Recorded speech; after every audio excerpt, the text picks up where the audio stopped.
What happens when man finally says enough to a deadly force of nature that's claimed over 100 lives? Tonight on Old Time Radio News, we'll be learning all about one of the biggest non-nuclear explosions in history that happened right here in British Columbia. Then we're escaping to a lonely lighthouse overrun by thousands of ravenous rats in the classic escape episode, Three Skeleton Keys, starring Vincent Price. Look, in 1958, the government made a bold call. Sometimes you have to confront danger with force and remove the threat instead of just putting up warning signs and hoping for the best. Today we're told that's insensitive or disruptive or not inclusive enough. We spend more time managing decline than actually solving problems. Whether it's hidden rocks sinking ships or modern chaos threatening families and communities, real leadership means identifying the danger and dealing with it head on, not politely navigating around it for decades. Tonight's stories remind us that courage, preparation, and the willingness to act decisively still matters. This is Old Time Radio News, where the theater of the mind is still alive and well. Let's head back to 1973 and CKIQ News in Kelowna.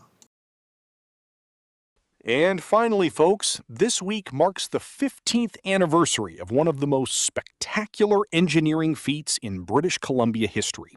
On April 5th, 1958, the Canadian government detonated 1,400 tons of explosives and removed Ripple Rock, a deadly underwater mountain in Seymour Narrows near Campbell River.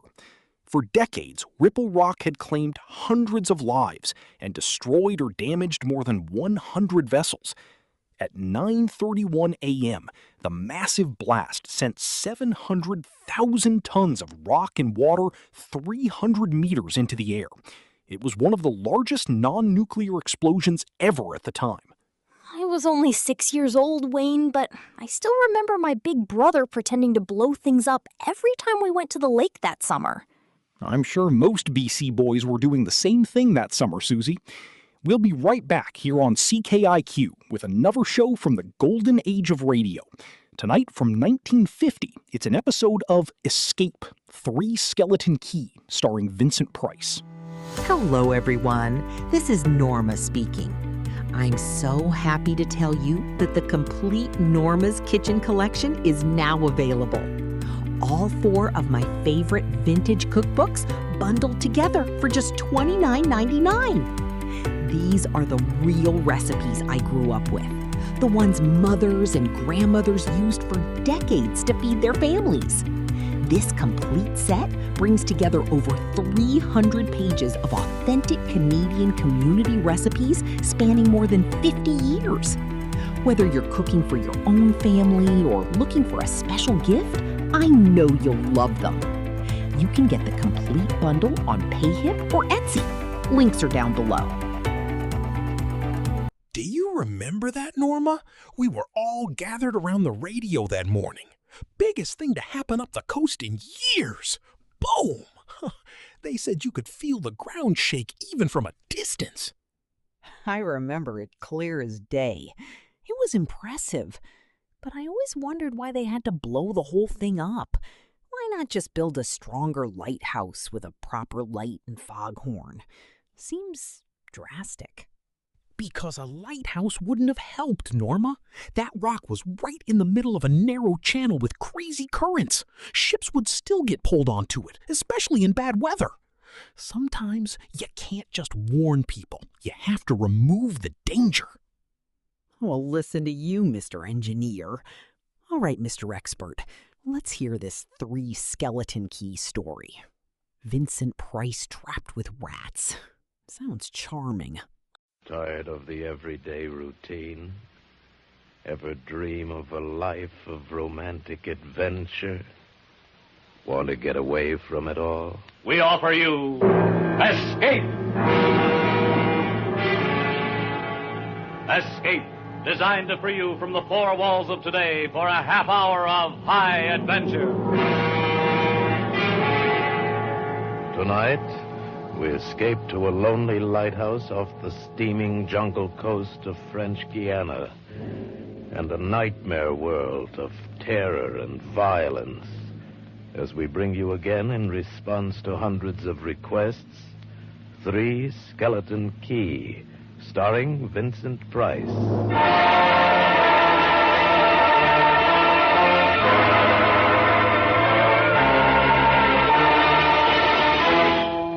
Picture this place. A gray tapering cylinder welded by iron rods and concrete to the key itself. A bare black rock, 150 feet long, maybe 40 wide. That's at low tide. At high tide, just the lighthouse, rising 110 feet straight up out of the ocean. And all about it, the churning water, gray-green, scum-dappled, warm as soup, and swarming with gigantic bat-like devilfish, great violet schools of Portuguese man-o'-war, and yes, sharks, the big ones, the 15-footers. And as if this weren't enough, there was a hot, dank, rotten-smelling wind that came at us day and night off the jungle swamps of the mainland. A wind that smelled like death. A wind that had smelled the slow and frightful death that came one night to this bare black rock. Set in the base of the light was a watertight bronze door, and in you went. And up. Yes, up and round and round, past the tanks of oil and the coils of rope, casks of wicks, racks of lanterns, sacks of spuds and cartons and cans, and up, round and round. Over the light storeroom was the food storeroom, and over the food storeroom was the bunk room where the three of us slept. And over the bunk room was the living and cooking room, and over the living and cooking room was the light. She was a beauty, big steel and bronze baby with the sun gleaming through the glass walls all about, bouncing blinding little beams off the big shining reflectors, glittering and refracting through her lenses, the whole gigantic bulk of her balanced like a ballerina on the glistening steel axle of her rotary mechanism. She was a sweetheart of a light. And at night, she'd lie there on the stone deck of the gallery with her revolving smoothly and quietly over your head, easing her bright white eye 360 degrees around the horizon. You'd lie there watching to see that the feeders kept working, that everything ran right. And it wouldn't be bad, the other two fellows snoring in their sacks 2 levels down. You'd smoke your pipe to kill the stink of the wind, and it wouldn't be bad.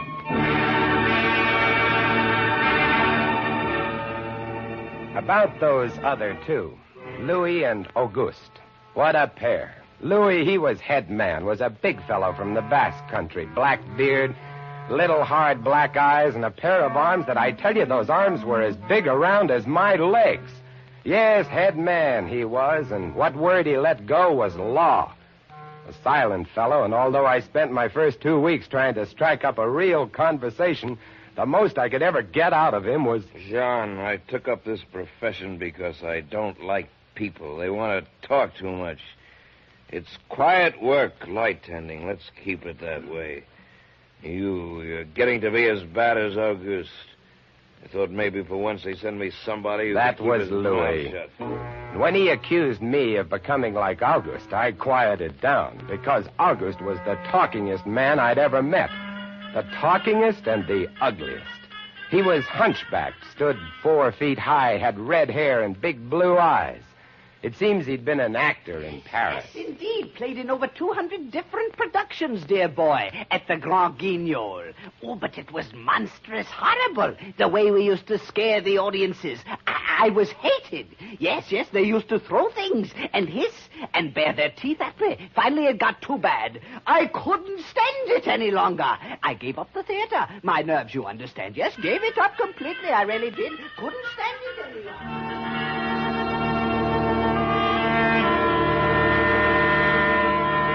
It all started one morning at 2:30.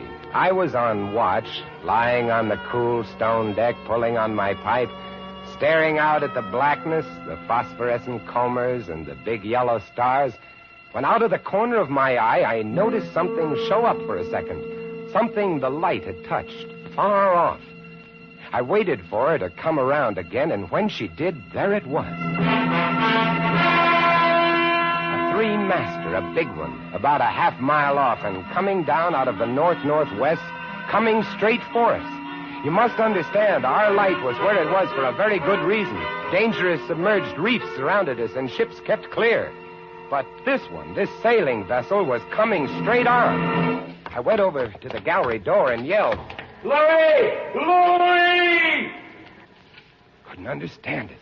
I waited for the light to come around again. What is it? Ship headed for the reef. Hurry right up. I had the glasses out now. I couldn't read her name, but I could see her quite plainly. All sails set, the foam creaming away under her bow, her beautiful lines. A Dutch ship, I guessed her. But why didn't she turn? Every time it passed, our light hit her with the glare of day. Ship? Where? Northwest. The light will touch her in a moment. Can't they see? Look at her. She just keeps coming on. Yeah, the squareheads. What is it? What is it? Watch northwest. I know what it is. Huh? What? The Dutchman, the Flying Dutchman. We did a play about her once. Oh, what a performance. You ghastly galleon, hag-ridden, curse-driven, must on... Shut up, will you? She's luffing. Yes. Sloppy way to come about. She's derelict, that's it. Derelict? Abandoned. The crew left her for some reason or other. But instead of sinking, she's gone on, running before every wind. She'll not run long. Not with these reefs to break her up. A beautiful ship. Now, why would men leave a beautiful ship like that? She didn't ram us, although we all expected it. But as we waited for the crash, she luffed again, caught some odd gust, and went about. We watched her the rest of those black hours, heeling and rocking, pushed and pulled by every stray wind, every freak current.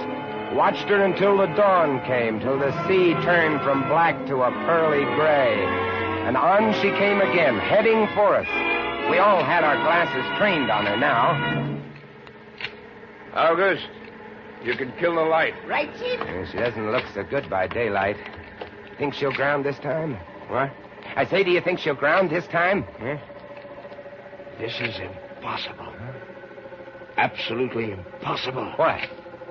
Here, take my glasses. They're better than yours. All right. And what is it you're... I had to focus, and then my breath froze in my throat. The decks were swarming with a dark brown carpet that looked like a gigantic fungus, but undulating. And on the masts and yards, the guys and all were hundreds, no thousands, I don't know, an endless number of enormous rats. See them? Yes, I see them. Now we know why she's derelict. Yes, now we know. What are you two doing? Here, give me a look. Yes, give him the glasses. Take a good look, chatterbox. Give you something to talk about. She's still heading for us. Yes. She's going to turn. She better turn soon. Suppose she doesn't. You mean suppose she piles up on the quay? It's low tide. Yes. Yes, it is. Where's all the conversation, August, huh? Here, want the glasses again? Want another look? No. She's still coming on. Go away. Go away. Turn, will you? Turn, I say, I pray you. Turn! She's climbing up. The rats. Look, on the water. Like a carpet. They're swimming. Sure, they're swimming. Those are ship's rats. But they're swimming for the rocks. The door below. It's open. Come on. Down we went, racing down the stone stairs, taking them 3 and 4 at a time. Scared? You bet we were scared. August, you get the windows. Maybe they can climb. We don't know. Right, Chief. But hurry.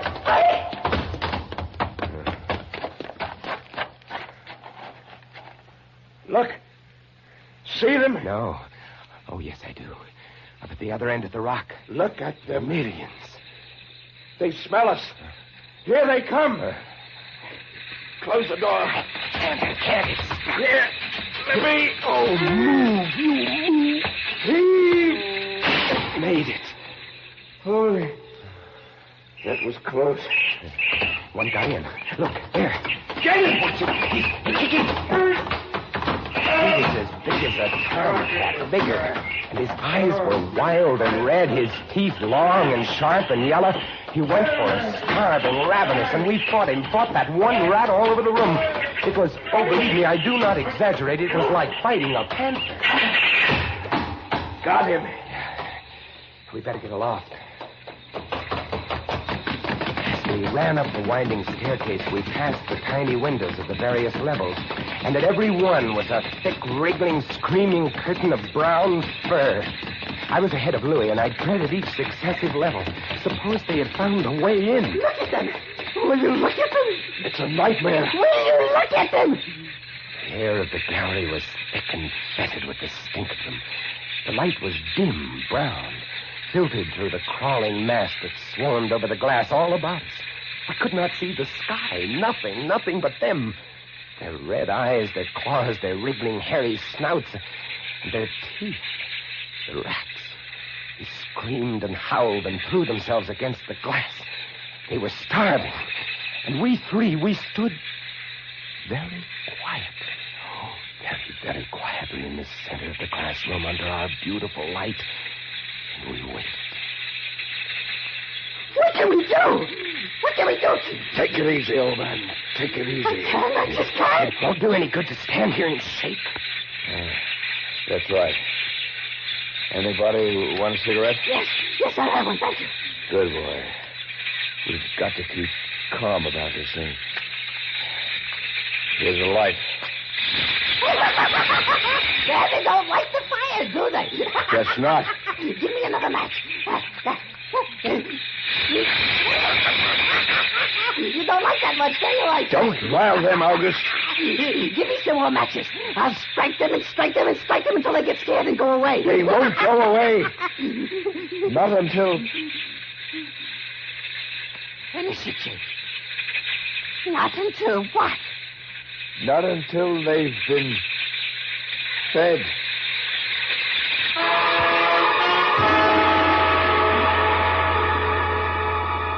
You can take just so much horror, and then you get used to it. And they were interesting to watch, you know. They couldn't understand the glass. They could see us, and they could rush at us, but that thin, invisible barrier held them off, stopped them. From time to time, we caught a glimpse of the rocks below. More rats down there, swarming brown velvet in the bright tropical sunlight. And then the tide began to rise. If only it had drowned some of them. Ship's rats don't drown. No, sir, you cannot drown one of them. They're all climbing up the tower. This bunch around us is getting thicker. Say, what's the time? 6:15. You've got first watch, John. Right. Wake me at 10. I will. Come along, Abbas. It was getting dark. One side of the room was lit a soft, filtered red.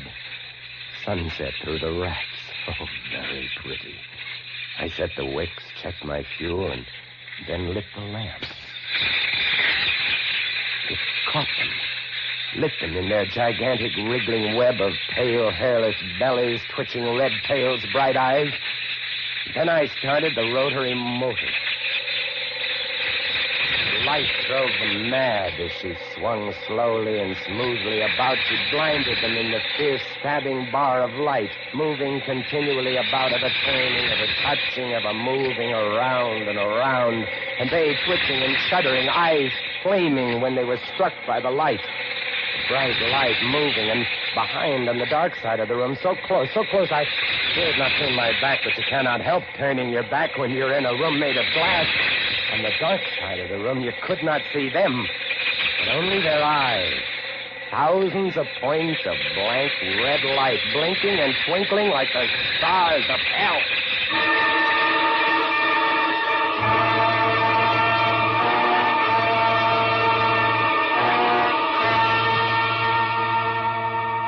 Louis relieved me at 10, but I didn't get much sleep that night, and when I came up into the gallery early next morning, There stood August, his back to me. He was bowing to the rats, waving his arms and making a speech. I am going to play once again that magnificent role which made me the toast of the Paris Theatre. Prelate, the evil genius of the medieval underworld. I am he who did guide the dark soul of the Maréchal into the nether paths. Do not be frightened, little children. I will not hurt you. I stood staring at him, horror-struck, but he didn't notice me. The man had gone mad. He kept turning, telling his stories to all the rats, leaving no one out. August! August! Ah, another one. A latecomer. Take a seat on the aisle, dear patron. August, move stop over it, there. stop it. Let the gentleman be But seated. he didn't Come, stop. come. He went on, bowing and scraping to the rats, his big blue eyes rolling and winking, his wild red hair waving about him. I grabbed him by the arms, slapped his face. He looked at me like a child. And then his face screwed up. He looked as though he were about to cry. Go below, go on. Oh, very well, then. Later, my dear audience, later. Matinee today. Sure, he was crazy. But I guess we all were. A few hours later, he came back up and caught Louie and me teasing the rats. Yes, sounds horrible. It was fun. We could get right up against the glass and make faces at them. It drove them crazy. They would scratch away trying to get at our eyes. Louis was even cuter about it. He'd pull a piece of bread out of his pocket and press it against the glass. The rats would scramble into a solid ball, biting each other, clustering like grapes. From time to time, a whole knot of them would slip and fall 110 feet to the surf below. Look at the sharks. They're eating them. The sharks are our friends. Here, I'll get another bunch together. Here, my beauties. That's it. Pile up. Kill each other. There they go. Auguste joined in, too. Oh, very ingenious Auguste. He learned that if he spread-eagled himself against the glass, they'd bunch and bundle against his figure. Then he'd leap back. Look! My portrait in rats.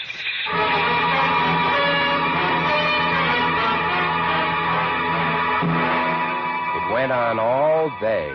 And then I was lying in bed. It was about midnight. I was very tired, and I was just beginning to fall off to sleep when I became conscious of a new sound. Couldn't figure it at first. I got up, lit the lamp, and went to the window. Even as I looked at it, I saw one of the panes begin to sag in. They had eaten the wood away. Louis, come quick. What is it? They found a way in. I held the glass with my hand. Now they were all going crazy, and assured of the success of this maneuver, were all nibbling away at the wood. Louis ran below and then returned with a large sheet of tin.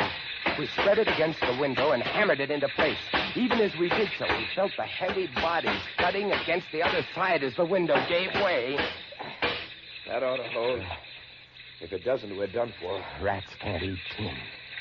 No, they can't. What was that? I don't know. It came from below. The storeroom window. They're in. They're swarming up the stairs. Drop the trap. Right. Two of them got in. Let's go after them. We didn't have to go after them. They came at us. I leaped to one side and grabbed a marlin spike, swung, and smashed one in midair. No! I whirled to see Louis with the other. It had ripped his hand open, and the blood was pouring all over the place. He held his hand aloft and kicked at the snarling rat. I stepped and swung and got him. My hand! He got my hand! That's both of them, Louis. I'll get you something to tie that up. Blood! Look at it! My blood! I'm bleeding! Now, don't worry about it, Louis. Here, look. I'll wind this kerchief around it. It'll be okay. Blood! There, now. It's not bad, just the flesh. Then I became conscious of another new sound. They were gnawing their way through the wooden trap door. I watched the wood fascinated. Even as I did, it began to give way, and a bristling, whiskery nose showed through. Louis, we've got to go up.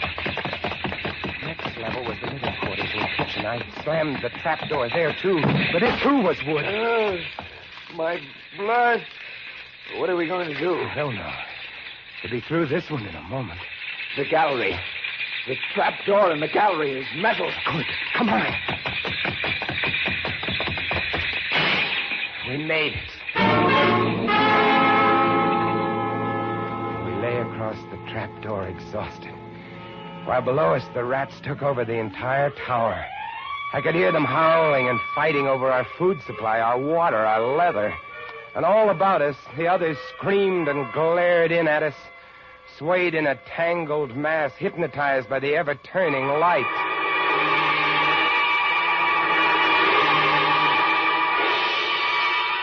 By morning, the air in the little room was horrible. Until now, we'd been getting air from the tower below. Now that was sealed off. And so was all our food and water. We lay exhausted, panting, waiting. The hours crawled on. I was almost dozing from fatigue when I saw a sight that brought me too fast. Would you like to come in, my beauties? Would you? I hold the powers of life and death, and I can let you in, you know. August was standing by the glass, and in one hand he held a wrench. He was tapping the glass gently, not quite hard enough to break it. I eased myself to my feet and slowly, very slowly, tiptoed toward him. All I have to do is tap just a little harder.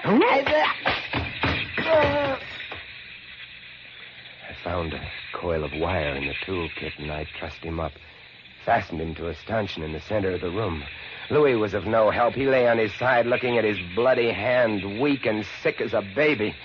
So there I was, a lunatic and a coward for company, and all about watching our little drama, the rats.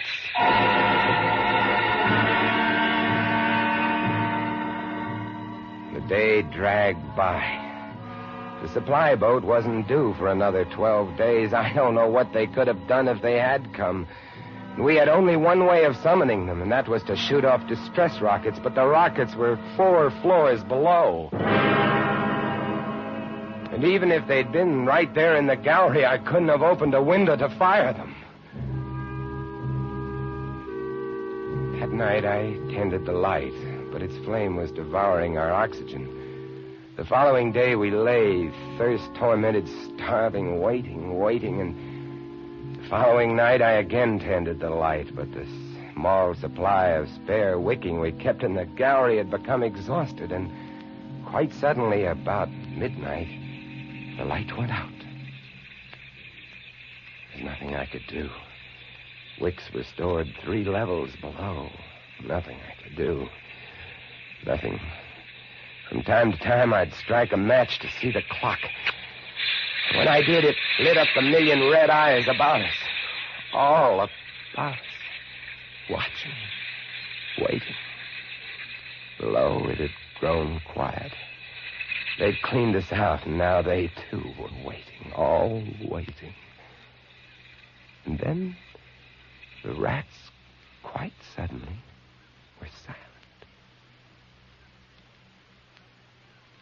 And then I heard it.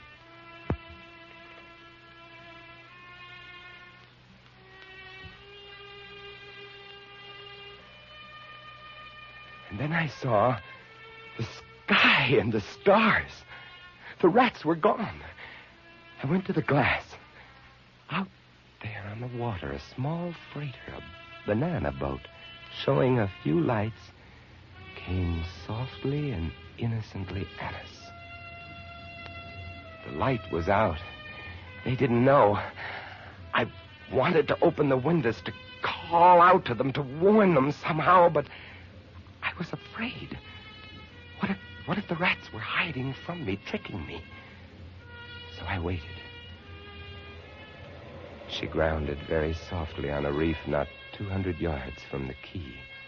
Grounded so gently that the man playing the cornet, was he a passenger or crewman off watch, didn't even stop playing. They tried washing her back off. I could have told them to save their fuel. The tide was rising, would have floated her free. And I waited.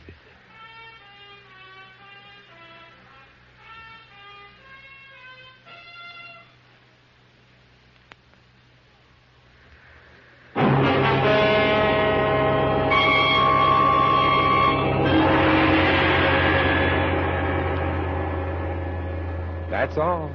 That's the story. The sun came up and there wasn't a rat on the whole key. Every last one of that terrible army had left us, gone back to sea on their new ship. August, insane asylum, he never recovered. And Louis, they took him into Cayenne where he died of blood poisoning from his bite. Oh, yes. Well, that's the whole of it. And if you'll excuse me now, I must go set my traps. No mouse traps. No rats in this lighthouse, I should say not.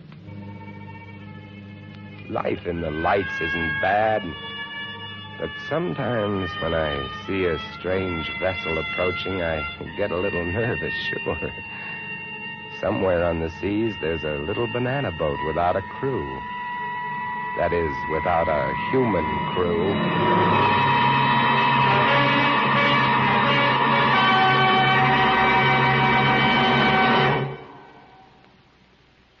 Escape is produced and directed by William N. Robeson. Tonight we have presented Three Skeleton Key by George Toulouse, adapted for radio by James Poe and starring Vincent Price as Jean. Supporting Mr. Price were Harry Bartell as August and Jeff Corey as Louis. Sound effects on Three Skeleton Key, created by Cliff Thorsness and executed today by Mr. Thorsness, Gus Bays, and Jack Sixsmith, have been awarded the Best of the Year by Radio and Television Life magazine. Harry Essman was at the control panel, and special music was arranged and conducted by Del Castillo. Next week... You are swimming for your life in the dangerous waters off the Florida Gulf Coast, about to be smashed by a launch carrying a vicious criminal who must kill you or die himself. And on shore, 500 yards away, the police are waiting to arrest you for murder. And there can be no escape. Next week, we escape with an exciting tale of temptation and death on the Gulf Coast of Florida, as John and Gwen Bagney tell it in Danger at Matagumba. Goodbye, then, until the same time next week, when once again we offer you Escape. A patch of weeds, a boxer's biography, and a mild, lukewarm bath. They're all clues that lead the police of Jackson, Michigan, to a killer in the gangbuster story on CBS this Saturday night. It's the case of the double push, to be heard on most of these same CBS stations this Saturday night. This is CBS, the Columbia Broadcasting System.